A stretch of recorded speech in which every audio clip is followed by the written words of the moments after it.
How to get friend request on Facebook. So hello guys, welcome back to my YouTube channel. In this quick tutorial I'll be showing you how to get friend request on Facebook. So first, to get a friend request you must have a friends.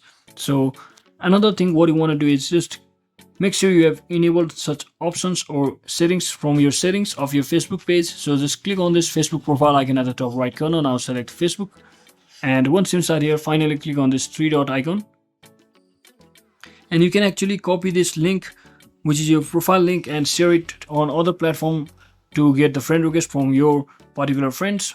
But if you don't want to do that, so another settings, what you want to do is just come back to your settings.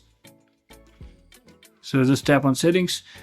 So once inside here, just scroll all the way down until you see the option called followers and public content under the audience and visibility section. Just tap on this just like this, and make sure you have enabled everything to public from over here.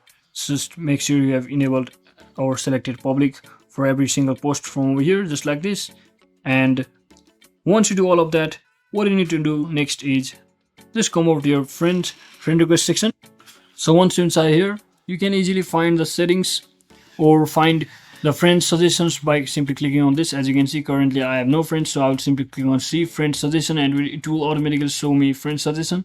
So now what you need to do is just send the friend request to at least 30 people who are showing up over here, and the friend request will be automatically coming to you based on the choice of people you follow. So that is it for today guys. I hope this video was informational. If it was, don't forget to like and subscribe to the channel. See you on the next one.